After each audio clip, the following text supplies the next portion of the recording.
होली के दिन शीतल ने उसकी बहन पूनम को अपने ससुराल में बुलाया था। शादी के बाद ये उसकी पहली होली थी और उसका पति रमेश बार बार पूनम को बुलाने के लिए कह रहा था। पूनम खुशी खुशी आ गई थी। सब लोग मिलकर घर के बाहर होली मना रहे थे। घर में खुशियों का माहौल था और तभी अचानक से रमेश ने लाल गुलाल से पूनम की मांग भर दी। सभी चौंक गए। ये आपने क्या किया जीजा जी?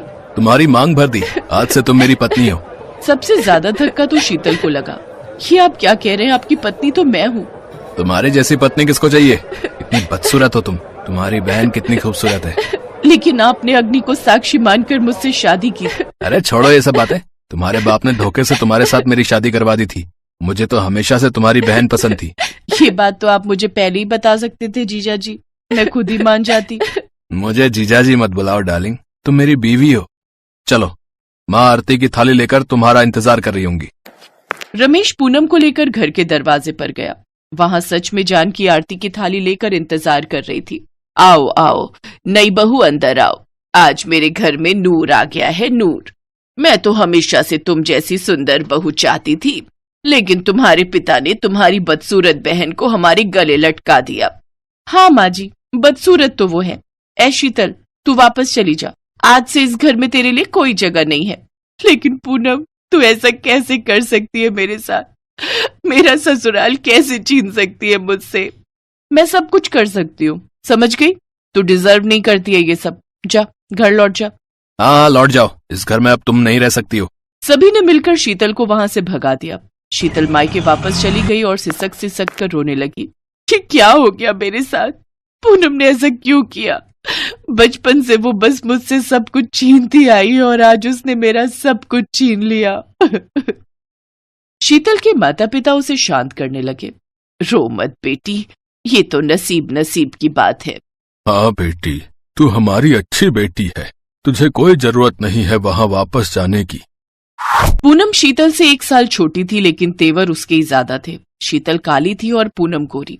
सभी कहते थे कि पूनम दिखने में सुंदर है, इसीलिए सब कुछ पूनम को ही मिलेगा। शीतल काली है, इसीलिए शीतल की शादी किसी भिखारी से ही होगी। ये सब सुनने के बाद पूनम का अहंकार बढ़ गया और वो अपने आप को किसी इंग्लिश फिल्म की हीरोइन जैसा समझने लगी। पूनम बेटी, इतना अहंकार अच्छा नहीं है। खूबसूरती आज है, कल नहीं। घर के कामकाज भी सीख ले थोड़ा सा। लेकिन पूनम तो पूनम थी। वो कहती थी, नहीं माँ, मुझे कामकाज सीखने की कोई जरूरत नहीं है। मेरी शादी तो किसी अमीरजादे से ही होगी और मैं सिर्फ आराम करूंगी। शीतल से पूनम को बहुत चिढ़ होती थी, लेकिन शीतल शांत स्वभाव की थी। थोड़ी देर रोने धोने के बाद भूल जाती थी। उनके माता पिता ने सबसे पहले शीतल की शादी करवाने के बारे में सोचा और रमेश जिस दिन शीतल को देखने के लिए आया, उस दिन उन्होंने पूनम को बाहर भेज दिया। शादी वाले दिन रमेश ने पहली बार पूनम को देखा और फिर मन ही मन सोचा, अरे यार, कितनी खूबसूरत साली है मेरी। मेरी शादी तो इसी से होनी चाहिए थी। फालतू में इस काली बदसूरत लड़की से शादी करनी पड़ रही है। रमेश ने शीतल से उस दिन शादी तो कर ली, लेकिन वो मन ही मन गुस्सा हो गया। शीतल ससुराल गई और पहले दिन से ही उस पर अत्याचार होने लगा। शीतल घर का सारा काम करती थी। सुबह 5 बजे उठ जाती थी और घर साफ करके सबके लिए चाय नाश्ता बनाती थी। उसके बाद सबको खिलाकर फिर खुद खाती थी। ऐसे ही वो रात तक बस घर के काम ही करती रहती थी, लेकिन उसके बदले उसे किसी से प्यार नहीं मिला। किसी ने उसकी कभी तारीफ नहीं की। वो बस नौकरानी की तरह काम करती गई और उधर रमेश अपनी माँ के साथ बैठकर प्लान बनाता रहा। तू सही कह रहा है बेटा, मुझे भी सुंदर बहू चाहिए। हाँ माँ, सोच रहा हूँ पूनम को होली पर बुला लूं और उसके बाद और इसके बाद क्या हुआ वो तो हम सबको पता है। होली के दिन शीतल की बहन उसकी सौतन बन गई।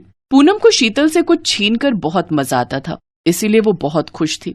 लेकिन रमेश कोई शहजादा नहीं था, उसके पास दुनिया भर के पैसे नहीं थे। होली के बाद वाले दिन जानकी ने पूनम से कहा, बहू, तुम्हारी बहन सुबह के 5 बजे उठकर हमारे लिए चाय नाश्ता बनाती थी, तुम भी बना दो। क्या? चाय नाश्ता? वो भी मैं? वो भी सुबह के 5 बजे? पागल हो गई है क्या माँ जी? मतलब तुम हमारे लिए खाना नहीं बनाओगी? मैं कभी किचन में घुसी नहीं। घर में भी खाना या तो माँ या तो शीतल ही बनाती थी। तो फिर हम क्या खाएंगे? वो मुझे क्या पता, खाना बनाने के लिए किसी को रख लो। नहीं नहीं, उतना पैसा नहीं है। ठीक है, खाना मैं बना लेती हूँ, तुम जाकर घर का काम करो, साफ सफाई करो। मुझे डस्ट एलर्जी है। क्या रमेश, तुमने मुझसे शादी तो कर ली लेकिन मेरा ख्याल नहीं रख रहे हो ठीक से। साफ सफाई के लिए भी एक नौकरानी रख लो ना। मैं क्या तुम्हें कोई शहजादा लगता हूँ? नौकर चाकर रखने के पैसे नहीं है मेरे पास। तो फिर मुझसे शादी क्यों की? क्या सोचा था मैं आके खाना बनाऊंगी, घर का काम करूंगी? मैं वापस जा रही हूँ। सुंदर लड़की से शादी का भूत रमेश के सर से एक दिन में ही निकल गया। पूनम वापस चली गई, लेकिन उसके माता पिता ने उसे घर में घुसने नहीं दिया। ये तेरा घर नहीं है पूनम, शादी के बाद ससुराल ही लड़की का असली घर होता है। हाँ, इस घर में तेरे लिए कोई जगह नहीं है, जा ससुराल लौट जा। जा।